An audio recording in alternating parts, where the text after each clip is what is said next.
ವೀಕ್ಷಕರೇ, ನಮ್ಮ ಚಳ್ಳಕೆರೆ ಟಿವಿಗೆ ಸ್ವಾಗತ. ಇಂದಿನ ಪ್ರಮುಖ ಸುದ್ದಿ. ಭಕ್ತನಾದವನು ಭಗವಂತನಲ್ಲಿ ಶ್ರದ್ಧೆ, ನಂಬಿಕೆ, ಶರಣಾಗತಿಯ ಭಾವವನ್ನು ಇಟ್ಟುಕೊಂಡಿರಬೇಕು. ಇದರಿಂದ ಅವನ ಜೀವನದ ಕಷ್ಟಗಳನ್ನು ಸುಲಭವಾಗಿ ಜಯಿಸಿ ಸಾರ್ಥಕ ಜೀವನ ನಡೆಸಲು ಸಾಧ್ಯವಾಗುತ್ತದೆ ಎಂದು ಚಳ್ಳಕೆರೆಯ ಶ್ರೀ ಶಾರದಾಶ್ರಮದ ಅಧ್ಯಕ್ಷರಾದ ಪೂಜ್ಯ ಮಾತಾಜಿ ತ್ಯಾಗಮಯಿ ತಿಳಿಸಿದ್ದಾರೆ.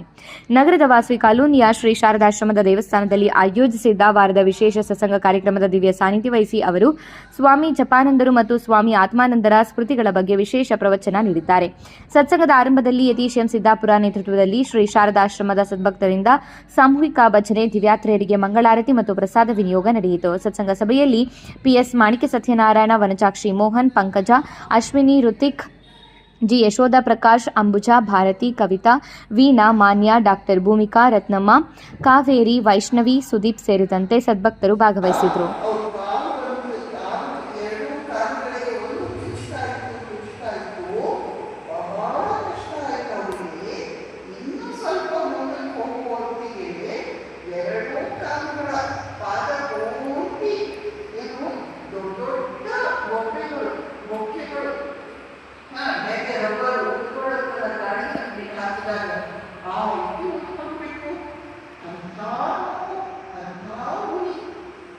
ಅವರಿಗೆ ಏನು ಮಾಡೋದು ಗೊತ್ತಾಗ್ತಿಲ್ಲ. ಎಷ್ಟು ನೋಡಿ ದೂರದಿಂದ ನೋಡಿದ್ರು ಅದು ಯಾವ ಹಳ್ಳಿ ಮನೆ ಏನು ಕಾಣಿಸ್ತಾ ಇಲ್ಲ.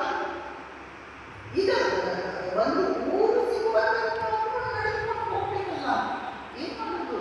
ಅವರು ತಮ್ಮ ಪಂಚೆಯನ್ನು ತಂದು ಅದನ್ನು ಒಂದೇ ಮಾಡಿ ಕಾಲುಗಳಿಗೆ ಕಟ್ಕೊಳ್ತಾರೆ, ಪಾದಕ್ಕೆ ಕಟ್ಕೊಂಡು ಮೇಲೆ ನಡೆಯುವ ಪ್ರಯತ್ನ ಮಾಡ್ತಾರೆ.